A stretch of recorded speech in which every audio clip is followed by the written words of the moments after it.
Morning YouTube. Salut. Franchement, si je peux te demander une chose, c'est d'écouter jusqu'à la fin.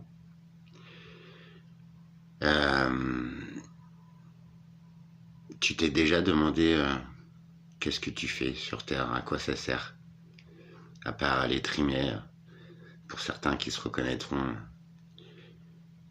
et tout foutre en l'air, enfin bref, c'est quoi le but de la vie? Le paradis, l'enfer?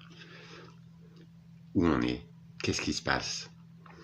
Juste en quelques mots, si tu trouves en ce moment que ça dérape un peu de partout, que tu sens en toi une prise de conscience, un questionnement, bah je t'invite à écouter jusqu'à la fin. Tout est sourcé en images.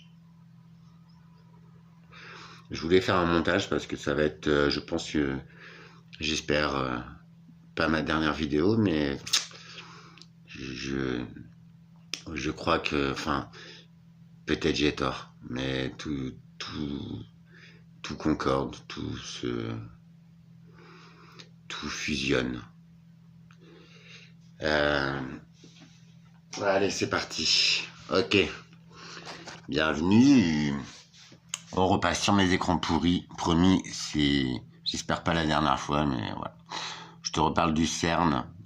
Ce truc, ça m'intriguait en fait, tu vois. Cette grosse machine, un collisionneur de hadrons.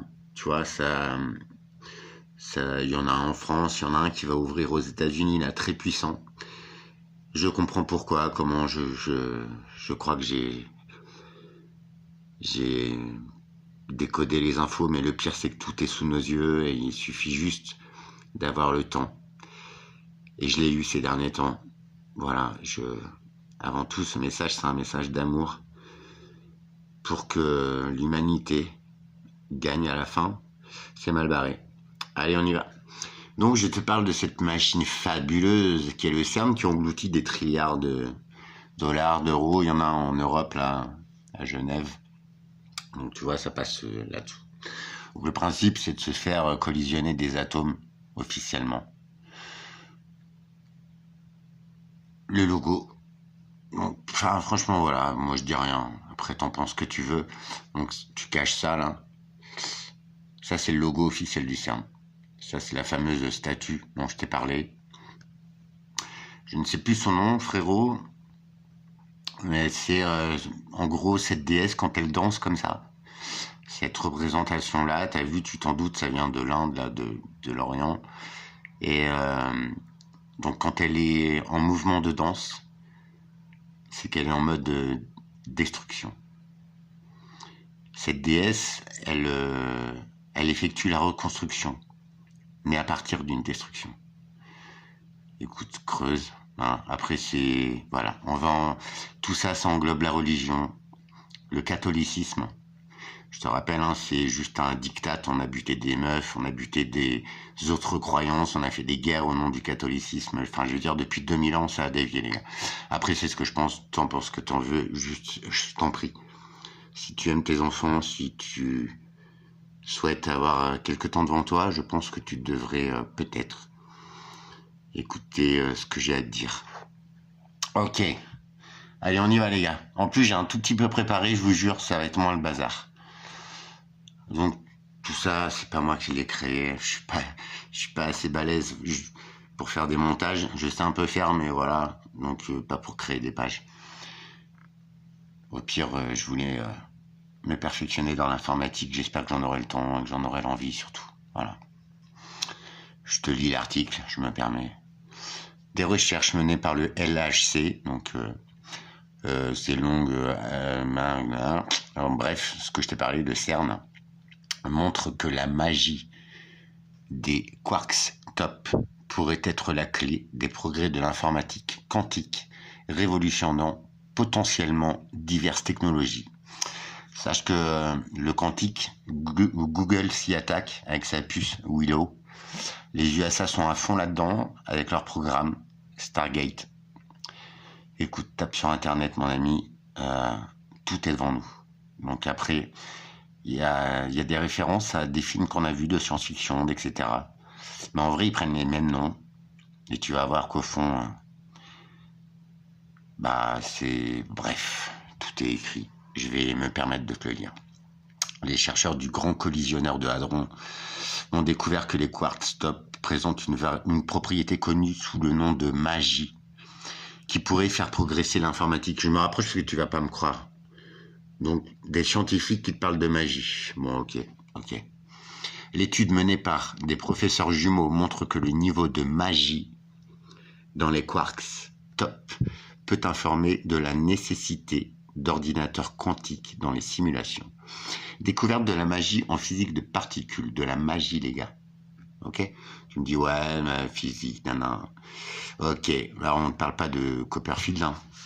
On parle d'un collisionneur de particules, soi-disant, qui donne accès à la magie. Bon, bref. Alors tu verras que tout est amené à l'état de particules, mais je t'en prie, prends un peu de recul et mets-y un sens général dessus. Le particule, te focalise pas dessus, puisqu'ils vont t'expliquer ce que c'est. Cette découverte publiée dans Physical Review a des implications pour la progression de l'informatique quantique, la magie étant une mesure qui décrit la difficulté de calcul d'un système quantique pour un ordinateur non quantique. Donc ça là, ce que tu vois, c'est un ordinateur non quantique. Un ordinateur quantique, c'est un monolithe qui atteint des températures effarantes, qui bouffe une énergie catastrophique et qui est refroidi à des moins 100, moins 1000 degrés. Tellement ça chauffe, tellement c'est très puissant. L'informatique quantique est le LHC. Plus la magie est élevée, plus nous avons besoin d'ordinateurs quantiques pour décrire le comportement, explique de l'école de physique, de chimie et des sciences de la Terre de l'université d'Adélaïde, qui a co-dirigé l'étude avec son frère jumeau, le professeur Chris White, physicien de l'université Queen's Mary de Londres. L'étude des propriétés magiques, c'est écrit là, des systèmes quantiques génèrent des informations importantes sur le développement et les utilisations potentielles des ordinateurs quantiques. Donc tu vois que ça a trait avec la lumière, mais le problème c'est qu'on fonctionne avec le noir. Bon bref. Le LHC est le plus grand et le plus puissant accélérateur de particules au monde. Donc ouais, certes, mais celui des USA il va ouvrir cette année, donc c'est mort. Il y en a plusieurs dans le monde. Composé d'un anneau de 27 km d'aimants supraconducteurs avec un certain nombre de structures accélératrices à travers lesquelles deux faisceaux de particules de haute énergie se déplacent à une vitesse proche de celle de la lumière avant d'entrer en collision. La quantité de magie manifestée par les quarks top dépend de la vitesse à laquelle ils se déplacent et de leur direction, qui peuvent toutes être mesurées par les détecteurs Atlas et CMS qui observent les résultats des collisions de protons.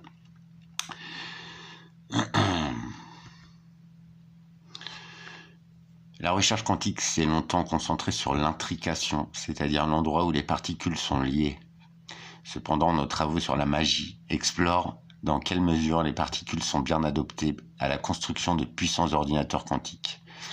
L'expérience Atlas a déjà observé des preuves d'intrication quantique. Nous avons montré que le LHC peut également observer des modèles plus complexes de comportement quantique aux énergies les plus élevées et jamais tentés par ce type d'expérience. Donc toi, petit bonhomme qui me disait que les énergies, ça n'existait pas, ouais, c'est de l'invisible, mais tu vois, on s'en sert déjà.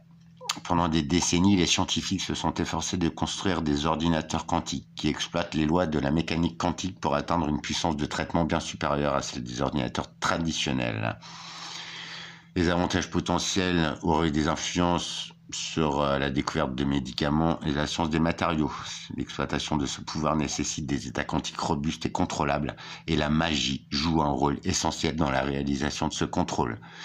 Nos recherches ouvrent la voie à une compréhension plus approfondie du lien entre la théorie de l'information quantique et la physique des hautes énergies. Cette découverte ne concerne pas seulement les particules les plus lourdes de l'univers, il s'agit de libérer le potentiel d'un nouveau paradigme informatique révolutionnaire. Ok. Après, on a dit sur le lien Google, frérot.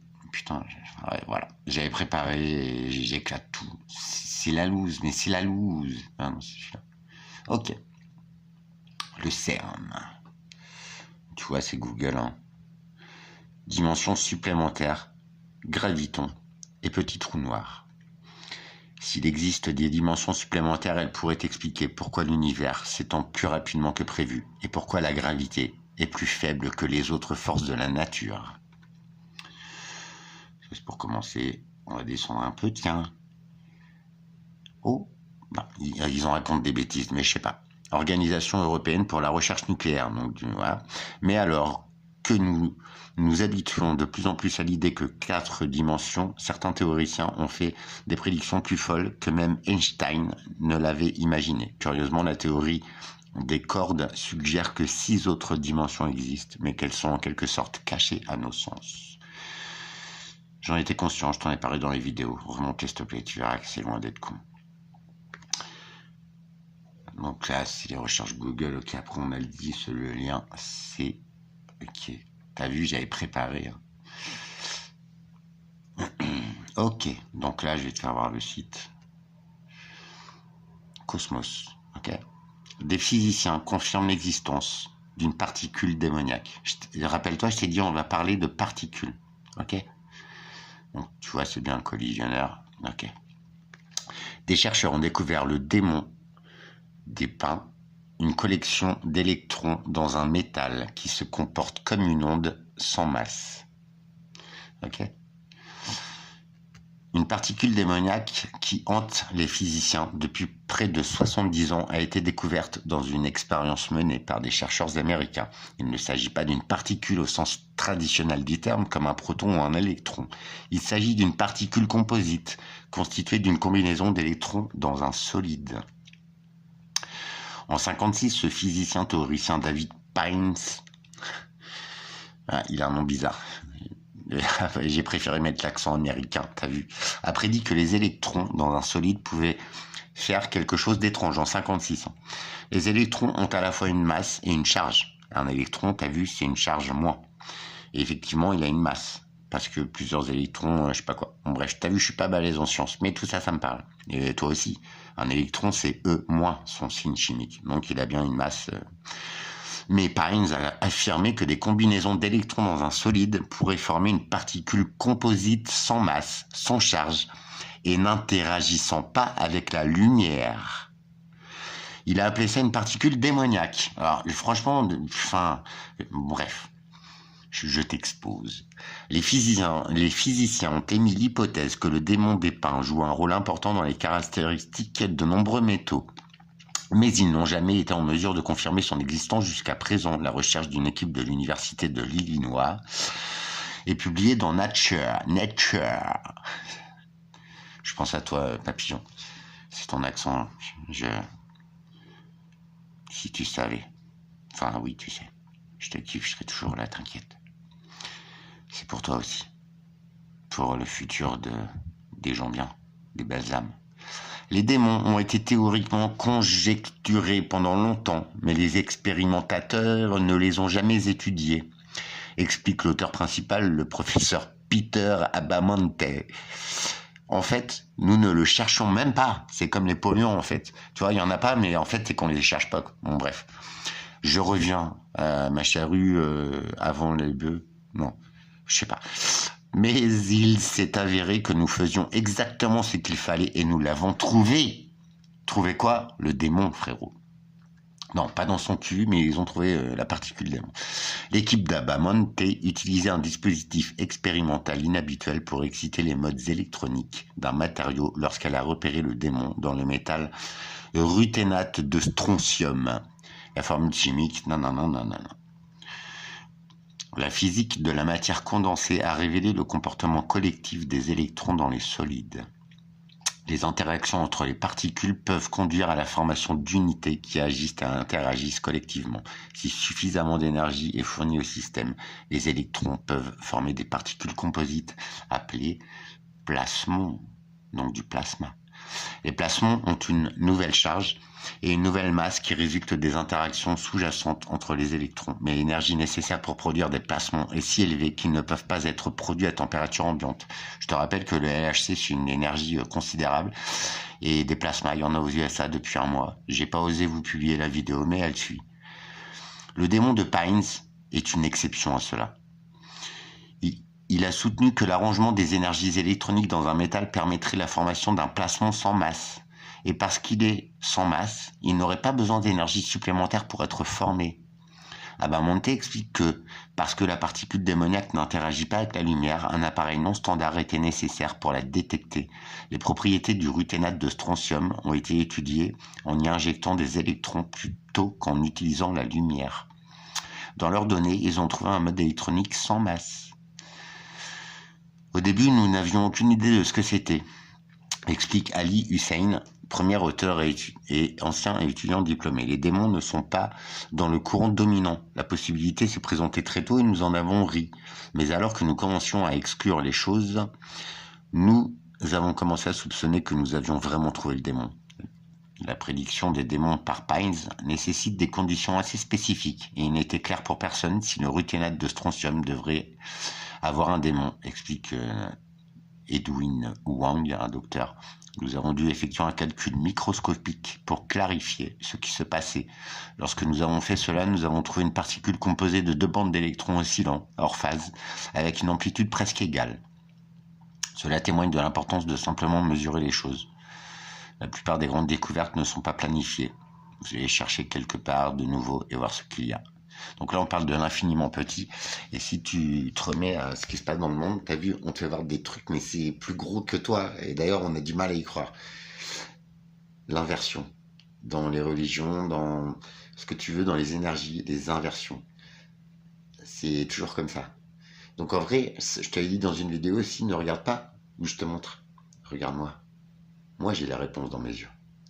Là où je te montre, c'est pas forcément la bonne direction. Ça peut l'être, si je suis honnête. Quand tu vois tout ça, bon, bref. Alors, après, on a dit le CERN. Alors, je ne t'explique pas ce qu'est le Vatican, c'est là qu'on arrive au démon, à la particule Dieu. Je te l'ai expliqué, le boson de Higgs. Pourquoi la science rejoint le Vatican, la religion? Le Vatican, avec Vatican II, Vatican III, ça pose l'être humain au-dessus d'un Dieu. Donc c'est plus de la religion catholique d'aujourd'hui. Je m'en rapproche justement, et depuis que j'ai ouvert mon cœur à la foi, je pense que, je sais pas si j'ai compris, mais c'est énorme ce que je te partage. Les chercheurs du CERN confirment l'existence de la force. On t'a annoncé aujourd'hui qu'une force invisible imprègne l'univers, liant les galaxies. Tu vois, tout est relié. Ça, je le disais aussi. Il y en a plusieurs qui sont foutus de ma gueule. Bah, regarde, tu vois. Curieusement, la théorie décorde que... Ok, non, mais c'était pas ça que je voulais. Putain, Alex, ah oui, c'était ça. Oh là là. Archidiocèse of Baltimore au Portugal. Non, je rigole les gars, mais c'est parce que c'est très grave et tu vois, qu'est-ce que ça fout le CERN avec le Vatican, frérot? Je vais t'expliquer. Le Vatican est le plus grand laboratoire de physique des particules au monde, prévoit de collaborer. Tu vois, c'est écrit, je sais pas, je n'invente pas. Cité du Vatican. Le Vatican est le plus grand laboratoire de physique de particules au monde. Le CERN prévoit un échange informel de scientifiques. Le laboratoire basé à Genève aimerait inviter un astronome de l'Observatoire du Vatican à collaborer à des études concernant l'origine de l'univers. Professeur qui travaille en étroite collaboration avec le CERN pour trouver des moyens d'appliquer la recherche atomique dans le traitement du cancer. Alors ça, par contre, j'ai du mal à y croire, frérot. On nous fait ingérer des médocs à base de pétrole et ils veulent lutter contre le cancer. Enfin, le cancer, c'est eux qui nous le donnent et... Non, mais genre, ça, par contre, c'est naze. Mais après, je te le laisse, tu vois, je te le dis. Le CERN, l'Organisation européenne pour la recherche nucléaire, est une installation internationale et européenne, et le fait que l'Observatoire du Vatican envoie certains ou l'un de ces jeunes scientifiques sera quelque chose d'extrêmement important. Alors franchement, tu m'expliques, s'il te plaît. Sachant que je vous l'ai dit, Poutine, là, il y a quelques jours, il s'est retiré du financement du CERN. Donc Poutine, c'est loin d'être un fou, et à mon avis, c'est plutôt quelqu'un de bien, tu vois, qu'on a démonisé comme un petit peu... Mel Gibson, comme tout ça, tu vois, ok, il y a une période de traversée du désert, mais Mel Gibson, il dit des choses en ce moment, c'est loin d'être con. Alors, jusqu'à ne pas adhérer à ça, mais je pense que là, la religion, je vais vous faire voir aussi après ce qui se passe dans le ciel des USA, c'est les USA dont on parle en ce moment. Ce soir, je tenais à vous le dire vite fait, comme ça, C'est l'ouverture du Super Bowl. Pour la première fois, un président américain va y participer, Trump. Écoutez, si jamais il y a un attentat ce soir, appelle-moi Dieu. Je sais pas, j'ai une intuition de merde. Il y a un autre gars super important aussi qui va... C'est la première fois dans l'histoire. Bref, je comprends pas pourquoi on parle des US comme ça, mais il se passe des trucs très chelous là-bas, dans le ciel et tout. Je sais pas si vous êtes au courant, je vais vous informer, vous allez voir, il y a des... Bref, c'est quand même chelou. Et quand on parle de plasma, et ben voilà, et ben tu vois, je viens d'avoir la réponse à ce qui apparaît dans le ciel. Alors il y a des drones, certes, mais les drones chassent les plasmas. Et les plasmas, ils viennent de... le CERN t'a dit que ils avaient ouvert des tunnels. On va le voir plus tard.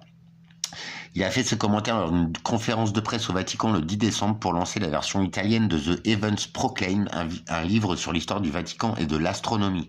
Alors déjà, tu vois, on apprend que les étoiles, ça, c'est lié à le Vatican. Tiens, bref. Le chef de l'Observatoire du Vatican, le père jésuite José de Funès, non je rigole, monsieur de Funès, respect, non, José Funès, a déclaré lors de la présentation du livre qu'il espérait que Gabriel Gianti, un jeune astronome du Vatican qui sera ordonné en juin, serait impliqué dans la collaboration avec le CERN, c'est écrit là. Gianti a un doctorat en physique, nanana, ninani, ninana. Amaldi, qui a travaillé comme physicien des particules au CERN, a déclaré à CNS que même si les scientifiques du CERN étudient les particules subatomiques et les astronomes du Vatican étudient les grands objets célestes et les énormes galaxies, il existe des similitudes théoriques dans leur recherche sur l'origine de l'univers, des étoiles et des planètes.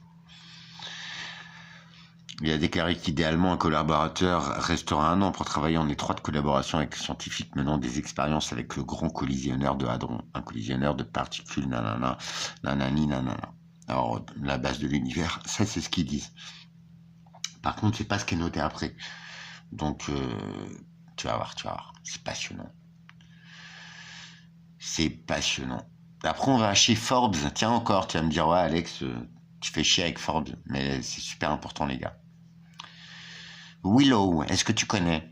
Bah ouais, on relie tout, hein, les gars, tout est relié, hein. Même sur Terre, dans les étoiles, où tu veux. Et qui c'est qui sort à la puce balèze de chez Willow? C'est celui qui a racheté Three Mile Island, une centrale nucléaire américaine, il y a quelques temps, qui avait fermé pour un accident. C'est Google. Ils ont développé une puce, mon gars. Pourquoi la puce d'ordinateur quantique? Quantique, ça te rappelle quelque chose? Je t'en ai parlé il y a 2 minutes, t'as vu? C'est bizarre, hein. Willow de Google change la donne. T'es prêt? Voilà pourquoi on te dit de te chauffer à 15 degrés, parce qu'on a besoin de cette énergie pour faire des conneries. J'admets d'emblée que je ne suis pas un expert en informatique quantique. Cependant, au cours des 2 dernières années, j'ai acquis une compréhension plus profonde de cette technologie grâce à divers séminaires éducatifs et des sessions individuelles directes par IBM, Google, Microsoft, Intel et d'autres. Tiens, comme par hasard. IBM, tu vois, Microsoft, franchement, ça fait chier de les voir là. Ces sessions, et je t'ai fait une vidéo l'autre jour, il y avait déjà dans certains programmes IBM et Microsoft. Ces sessions ont aidé des analystes comme moi à se familiariser avec la technologie, son impact et son rôle futur dans l'informatique. L'informatique quantique promet de tout bouleverser, des soins de santé à la finance, en passant par la recherche scientifique, mais seulement si elle parvient à surmonter les obstacles importants qui l'ont tenu à l'écart du courant dominant. Plus tôt cette semaine, Google a dévoilé son dernier processeur quantique, Willow. Cette puce représente un pas de géant dans le domaine. Sur la base de ses spécifications et de ses capacités, Willow pourrait être la percée qui transforme l'informatique quantique de la curiosité technique en un outil pratique. Pour mettre des choses en perspective, la puissance de calcul de Willow est stupéfiante. Il peut résoudre un calcul complexe en moins de 5 minutes. Ce qui prend environ 10 septillions d'années au supercalculateur classique le plus rapide. T'as bien entendu. 17 septillions. Oui, septillions comme dans un 1 suivi de 24 zéros. Imagine la puissance. Cet exploit stupéfiant démontre l'immense potentiel de la technologie quantique. Mais ce qui rend Willow encore plus important, c'est la façon dont il relève l'un des défis les plus persistants de l'informatique quantique. Les taux d'erreur. T'imagines ? Depuis près de 30 ans, l'un des obstacles fondamentaux de l'informatique quantique est sa fiabilité. Au fur et à mesure que les systèmes quantiques ajoutent plus de qubits, l'équivalent quantique des bits classiques, ah là c'est des bits quantiques, ok, c'est la puissance je crois, de calcul, ils ont tendance à devenir plus sujets aux erreurs. C'est là que le design de Willow change la donne. Il réduit les erreurs de manière exponentielle à mesure qu'il augmente ses qubits. Un exploit qu'aucun système précédent n'a été prêt d'accomplir. Willow ne se contente pas d'ajouter plus de qubits. Il les rend plus fiables, un ingrédient essentiel si les ordinateurs quantiques veulent un jour s'attaquer à des problèmes du monde réel. En 2019, Google a fait une déclaration audacieuse selon laquelle il avait atteint la suprématie quantique, ce qui a été accueilli avec un certain scepticisme. Le terme fait référence à un point où un ordinateur quantique peut effectuer une tâche qu'un ordinateur classique ne peut pas ou prendrait trop de temps à accomplir. Willow est une étape importante vers une informatique quantique commercialement viable. C'est un truc de fou. Quoi. La technologie derrière Willow est sophistiquée. La puce comporte 105 bits quantiques, soit environ le double du nombre de la précédente puce Sycamore de Google. Mais l'accent n'est pas seulement mis sur la quantité de qubits, mais aussi sur leur qualité. Ok. Ok. Par contre, j'ai envie de te faire voir quelque chose. À la fin, ça m'a tiqué tout à l'heure. C'est une tech qu'on connaît, mon gars. Les USA, voilà pourquoi on en parle, c'est que les mecs qui sont derrière ça... Ah non, bah c'est pas là que j'ai vu. Mince. Après, c'est www, il est là. Là, on est sur Yahoo Tech, frérot. Si je lis des images de la débilité humaine, je crois que l'être humain, à côté de ça, il l'a dans le cul, frérot. Google dit qu'il semble avoir accédé à des univers parallèles. Putain, je te mens pas. Sans déconner. Tu vois, c'est écrit noir sur bleu, sur rose, sur fuchsia. Chat. Google a fait une déclaration qui fait sourciller, affirmant que sa nouvelle puce quantique pourrait exploiter des univers parallèles pour obtenir ses résultats. Le géant de la recherche a récemment dévoilé une nouvelle puce d'ordinateur quantique baptisée Willow, qui est, selon la société, peut surpasser n'importe quel supercalculateur au monde. Les performances de Willow sur ce benchmark sont étonnantes, a écrit le fondateur de Google Quantum Hall. Sérieux les gars, tout est écrit. Il a effectué un calcul en moins de 5 minutes qui prendrait à l'un des supercalculateurs les plus rapides d'aujourd'hui 10 puissance 25 ou 17 petits millions d'années. C'est un 1 avec 24 zéros, on t'a dit. Ce nombre ahurissant dépasse les échelles de temps connues en physique et dépasse largement l'âge de l'univers, a-t-il affirmé. Cela donne du crédit à l'idée que le calcul quantique se produit dans de nombreux univers parallèles. Conformément à l'idée que nous vivons dans un multivers, une prédiction faite pour la première fois par David Deutsch. Quel nom de merde. Deutsch est un physicien qui a exposé son hypothèse de multivers dans un livre de 97. Putain, mais les gars, on est à la bourre. Hein. Je m'intitule The Fabric of Reality, dans lequel il a suggéré que les calculs des ordinateurs quantiques ont lieu dans plusieurs univers en même temps. En d'autres termes, Google suggère que sa puce est si rapide que ces calculs ont peut-être eu lieu dans des univers parallèles. Une déclaration grandiloquente qui, sans surprise, a suscité beaucoup de symptômes. D'une part, le calcul que Willow a été chargé de résoudre n'était vraiment utile à personne. Le calcul particulier, alors comme le CERN, hein, c'est utile, c'est pas utile pour... Non, mais sérieux, quoi. Enfin, tu vois, voilà, tout est marqué, putain. Pardon. Merde. Flûte, zut. Flûte. Trunt. Le calcul particulier en question est de produire une distribution aléatoire, a déclaré la physicienne allemande Sabine Orphanson. Putain, il y a beaucoup d'Allemands. Tu vois, Alexandre, salut à toi, mon ami. T'as vu, hein, je suis à don de recherche, de procédure aussi pour me sortir de là. Il faut qu'on se contacte sans déconner. Parce que t'as vu juste, mais c'est bien plus gros. Le résultat de ce calcul n'a aucune utilité pratique. Ils utilisent ce problème particulier parce qu'il a été formellement prouvé, avec quelques mises en garde techniques, que le calcul est difficile à faire sur un ordinateur conventionnel, parce qu'il utilise beaucoup d'intrications, a-t-elle ajouté. Cela permet également de dire des choses comme cela aurait pris un septillion d'années. Non. Voilà, ils sont en train de fausser le truc, mais en fait, Willow est une puce de 100 bits quantiques, contrairement aux ordinateurs conventionnels qui utilisent des 0 et des 1. Donc ouais, voilà, c'est le fameux codage binaire.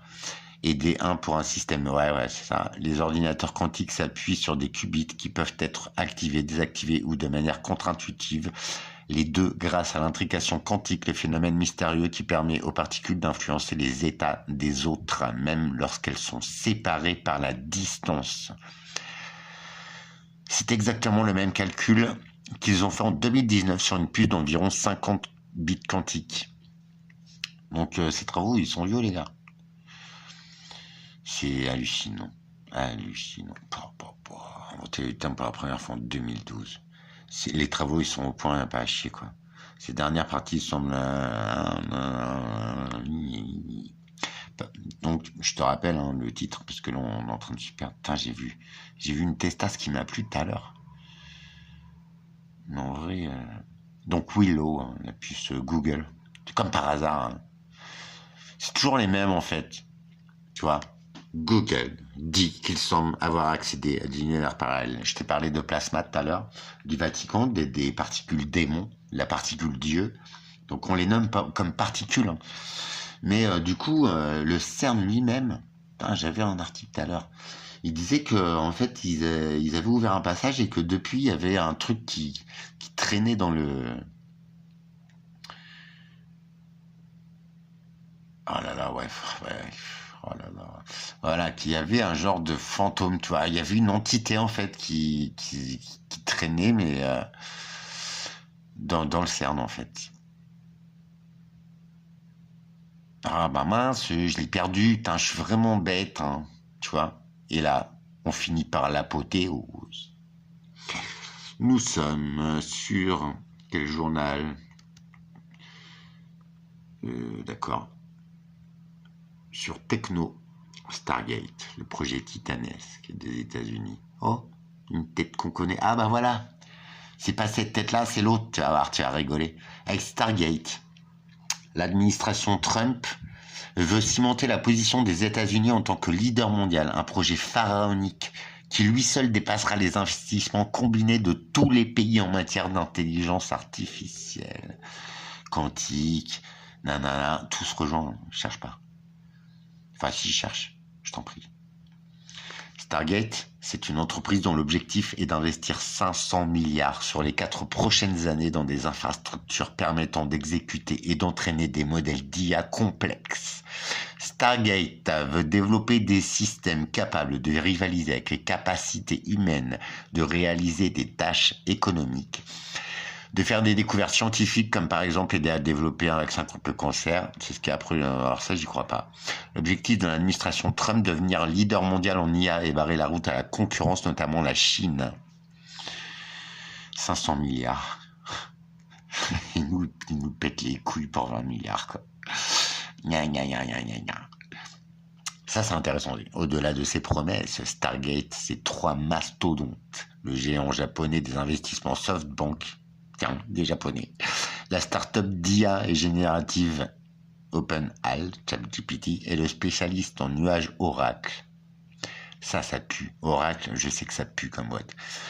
Le financement de Stargate proviendra donc de ces 3 géants, mais sera aussi soutenu par le fonds d'investissement adossé aux Émirats. Le PDG de SoftBank sera à la tête du conseil d'administration. D'accord. Un truc des USA et il laisse un japonais à la tête. Appelle-moi con. Mais tout est marqué. Bâtir des centres de données demandera des efforts colossaux, d'où la création quasi immédiate de plus de 100 000 emplois. Ouais,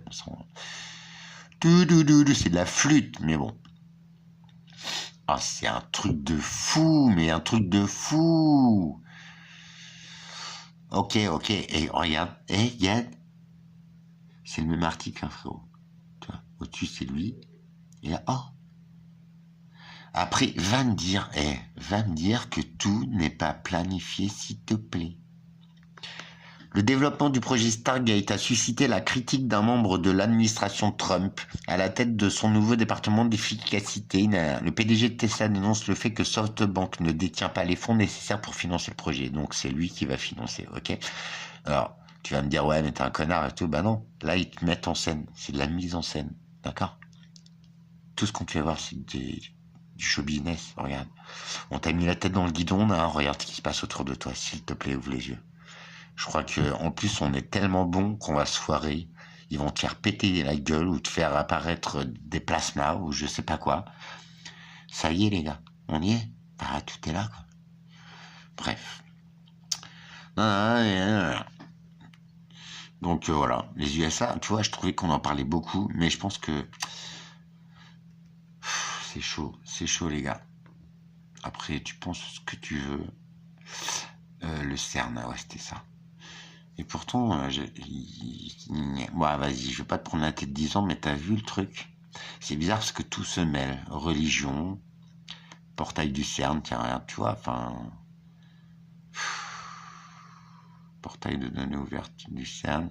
Comment ouvrir un portail vers une autre dimension? Faut que je trouve le... Tiens, regarde, sur les trous noirs du CERN. Parce qu'on arrive à créer des trous noirs, les gars, avec leurs expériences de merde. Alors, c'est des mini-trucs, ouais. On a créé de l'antimatière. Je t'ai fait une parution l'autre jour avec l'article. Le premier transport d'antimatière a eu lieu. Elle a été créée par le CERN. Ça vaut des trilliards de dollars. Après, moi, je te dis ça, je dis rien. Tu sais. Je vais essayer de trouver le site du CERN, là. CERN Actu. Parce que j'ai vu un article tout à l'heure qui disait qu'en fait, effectivement, CERN Actu, tunnel de verre, tu vois, je vais te faire voir.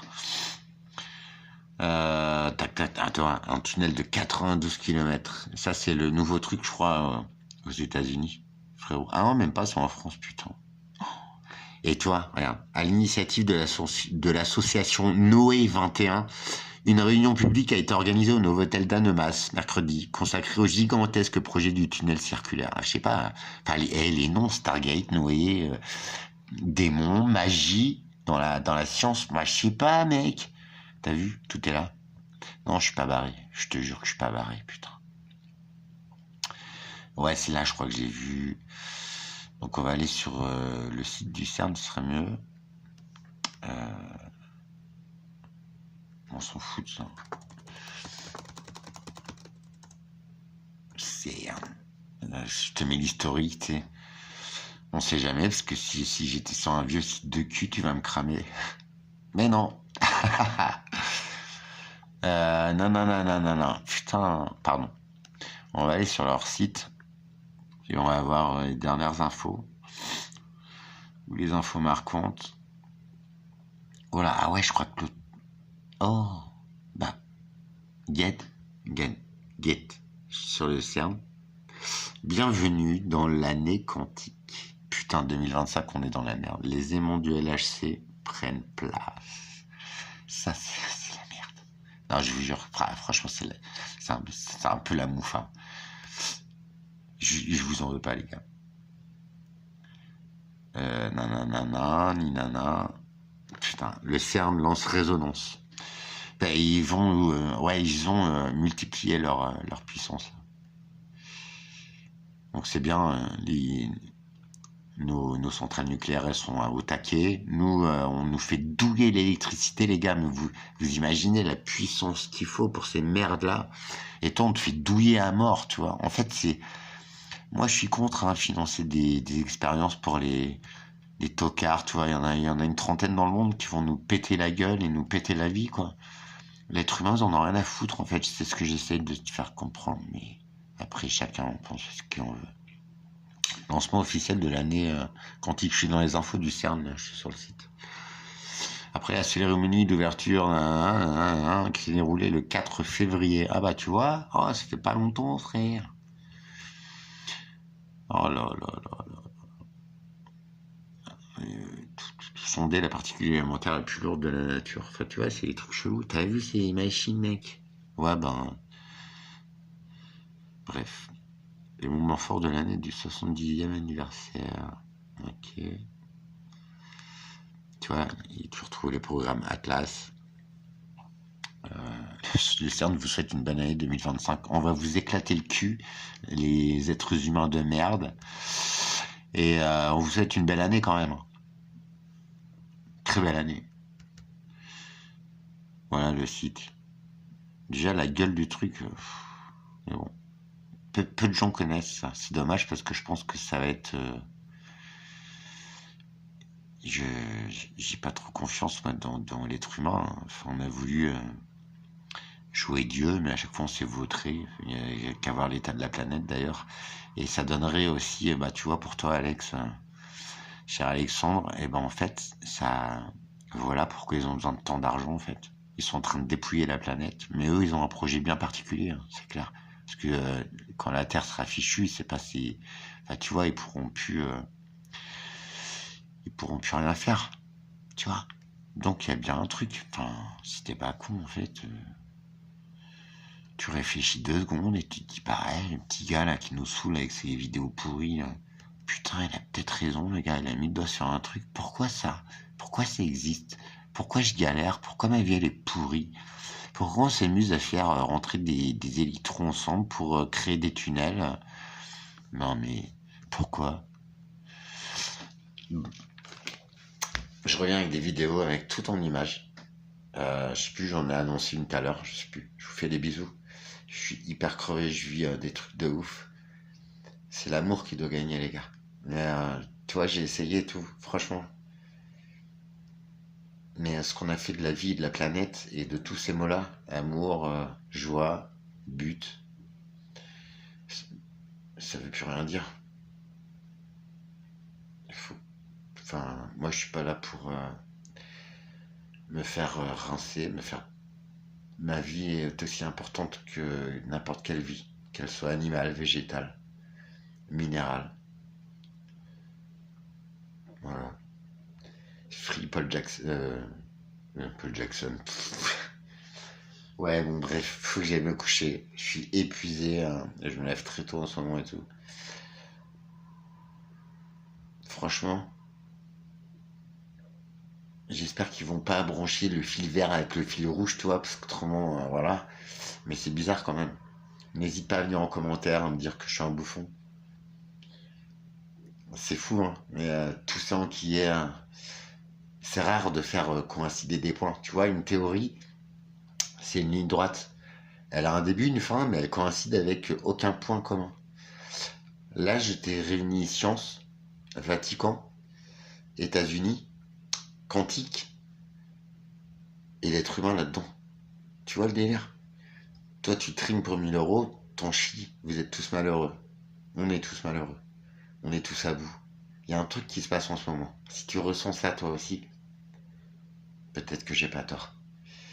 Je t'invite à prévenir tes proches et ceux que tu aimes, à mettre un petit peu de bouffe de côté et à tenir bon dans tes valeurs que sont l'amour, la simplicité, la vérité. Je peux pas dire mieux. J'ai essayé d'emmener tout à chacun vers son meilleur avec mes petites techniques de bouffon. Mais je vis un truc de dingue. C'est comme si j'étais déjà dans le vide, mais que le plus beau s'offre à moi et surtout un champ de compréhension énorme sur pourquoi, sur comment, sur qui je suis. Et malgré tout ça, malgré tout ça, je suis enfin la version meilleure de moi-même. Et j'ai l'impression que quand tu as compris, tu peux avoir accès à une autre dimension qu'on appelle peut-être la mort ou ça c'est que des mots qu'on t'a fait croire, qu'on t'a appris. Mais les mots qu'on t'a appris et qu'on m'a appris aussi, en vrai, bah rien que l'amour. Je vais essayer de faire une vidéo là-dessus. C'est pas ce que t'as vécu. C'est pas du tout ce qu'on t'a fait croire. Et en attendant, c'est tellement rare, c'est tellement puissant, c'est tellement inconditionnel. C'est bouleversant, c'est incroyable, c'est magnétique, c'est très puissant. J'ai eu une certaine vie, tu vois. J'ai fait plein de trucs. Mais là, ça fait 7 mois. Je crois que la magie, je l'ai découverte, mais par mon cœur et par mon âme. Et j'ai essayé de vous l'expliquer en vidéo, comment justement redescendre en soi et accepter de regarder l'invisible. Parce que l'invisible, c'est ce qui nous régit.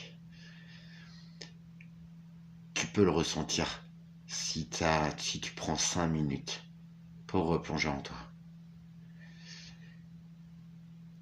La vie qu'on t'a fait croire, c'est tellement frustrant, c'est tellement triste, c'est destructeur. La vie comme elle m'a été offerte de vivre, malgré tout. Je le disais, je suis béni des dieux. Je sais pas s'ils existent, je sais pas s'il y a des dieux. Mais c'est pas l'homme qui a raison. C'est tout cet invisible. Mais cet invisible, je te jure, c'est une énergie très puissante. C'est tellement génial. Malheureusement, l'homme fait tout pour te couper de ça. L'homme, quel qu'il soit, il y en a des bons, des mauvais. Le mal, le bien. C'est con, hein? Mais si c'était ça. 2025 va bouger, va nettoyer tout ça, je pense. J'aimerais tellement donner mes clés à des gens qui en veulent le coup, à des belles âmes.